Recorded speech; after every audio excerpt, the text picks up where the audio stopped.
Reka twinjire muri kuvugirwa muri Repubulika Iharanira Demokarasi ya Kongo. Biri kuvugirwa muri Repubulika ya Demokarasi ya Kongo, uyu mutwe wa M23 ukomeje kugenda ugaragara utrendinga cyane, kandi ikindi abasirikare b'abarundi n'abandi bafatanyije kurwanya uyu mutwe wa M23 barashinja FARDC kugambanira abandi basirikare bakabata ku rugamba.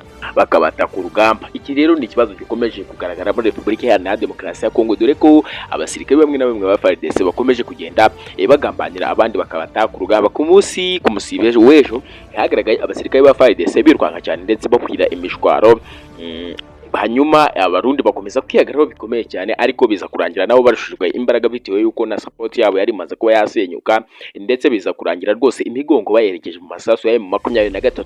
M23 rero nayo so kuba tubagura bihambaye. Wowe icyo ngusaba ni kimwe gusa, no gukanda subscribe ugakanda like kugira ngo ibintu bikomeje kugenda neza, ndetse n'ibiganiro byacu bijye bikugeraho, ndetse n'amakuru tubagezaho agiye agezweho aka kanya. Nimba ariko ari ubwa mbere ugeze kuri uyu muyoboro, kanda subscribe ufunguye inzogera kugira ngo ujye wakira notification mu gihe twohereje video.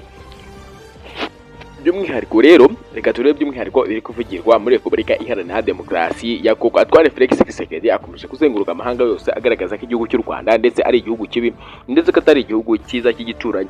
Ariko ku rundi ruhande kandi tunyarukira muri Uganda, turasanga umugaba mukuru w'izi ngabo wa Uganda avuga yuko rwose umuntu wese ukomeza kugenda avogera igihugu cy'u Rwanda cyangwa se asebya igihugu cy'u Rwanda ari gusebya kino gihugu cya Uganda, avuga yuko rwose yiteguye kurwana intambara y'inkundura mu gihe bakomeje gutererana igihugu cy'u Rwanda. Uyu mugabo kubera iki akomeje kugenda aba inshuti y'akadasohoka ku gihugu cy'u Rwanda? Ibyo byose ni ibintu ngo nje turebere hamwe, by'umwihariko turebe ibikuyemo muri aka karere k'ibiyaga bigari. Nyamuneka ibintu ntabwo byoroshye kuri uyu mutekano uri guhuza aba banyafurika bose bagiye batandukanye. Ni nyuma y'uko rwose bamwe na bamwe bamaganye ibihugu by'amahanga kuza gukemura ibibazo byo muri Afurika, kugira ngo rwose ngo abanyafurika nabo ubwabo bamaze kwimenya ndetse bafite n'ubwenge, ahubwo ikibura ni ukubukoresha ndetse bakigira hamwe bakareba icyabateza imbere ubwabo batiriwe kugombera amahanga. Uwo nta wundi ni Perezida wa Repubulika Paul Kagame, umuperezida wa mbere hano muri Afurika umaze kwigarurira imitima itari yabake, ariko amahanga ndetse yakomeje kugenda abigarukaho, ndetse akomeza kugenda ashinja uyu muperezida gufasha umutwe wa M23 ndetse wajengereje Perezida Felix Antoine Tshisekedi wo muri Repubulika Iharanira Demokarasi ya Kongo. Iki ni igihugu cy'abaturanyi b'abanyarwanda.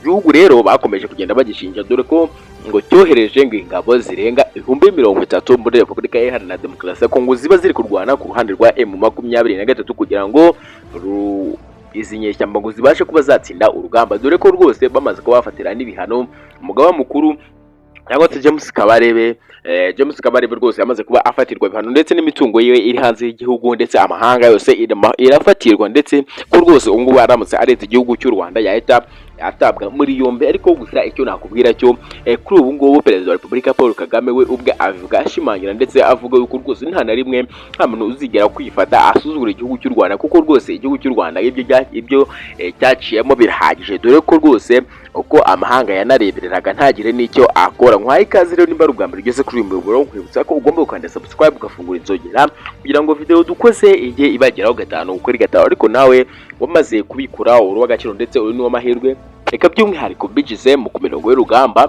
umutwe mu 23 uko uhagaze. Ndabizi benshi muba mukeneye kumva amakuru ari kuvugirwa, by'umwihariko amasasu yo ni menshi hano za Walikale, bitewe nuko abantu bahapiriye ku munsi w'ejo, amaraso yarahamenekeye bitewe n'intambara yahabereye, kuko M23 yari ifite umuvuduko udasanzwe. Ni mbere yuko ni nyuma yuko ahubwo izi nyeshyamba za M23 zimaze gufata igisirikari hariya cya Walikale, ndetse zigafatiramo intwaro ndetse n'ibiturika byinshi cyane. Akaba ari nabyo rero byahaye motivation zino nyeshyamba za M23, kuko ari intwaro zakoresheje mu buryo bwo kwinjira hariya za Walikale, dore ko rwose zahise zifata agace karimo ubutunzi buhambaye, by'umwihariko amabuye y'agaciro munsi y'ubutaka bwa Repubulika Iharanira Demokarasi ya Kongo. Antoine Felix Tshisekedi akomeje kugenda rero avuga yuko rwose yamaganya abashinwa mu gihugu kiwe, dore ko ngo baba bari kureba inyungu zabo, hanyuma kurinda umutekano w'igihugu cya Repubulika ya Demokarasi ya Kongo ngo ntibiba bibareba, ndetse ngo ntibanabikozwa. Ariko hari igihe kigeze kugaragara abashinwa barimo gutanga drone zihambaye kugira ngo barwanye izi nyeshyamba za M23, ariko Antoine Felix Tshisekedi yamaze kubivuga ndetse anabisubiramo, avuga yuko rwose kino gihugu cy'Ubushinwa kiba kiri kurebera inyungu zawo, dore ko kiba kititaye kubiri kubera muri Repubulika Iharanira Demokarasi ya Kongo, ahubwo icyaje gukorwa akomeje kugenda atakambira igihugu cya mbere cy'igihanganye ku isi, ubwo ndavuga Leta Zunze Ubumwe za Amerika, rwose ngo zigire icyo zakora ndetse ngo zimuhereze intwaro zihambaye zo kurwanya uyu mutwe mu 25, ndetse aze kuba yahabwa n'abasirikari bahambaye batojwe cyane b'Abanyamerika baze gutoza igisirikare cya FARDC, kubera ko kiri kugaragaza ubunebwe ku rugamba. Ngo ikaze imbarugwa mugeze ku muyoboro, banzwa ndetse subscribe, ufungura inzogera ukandi like kugira ngo amakuru n'ibiganiro dukozeho bijye bibageraho.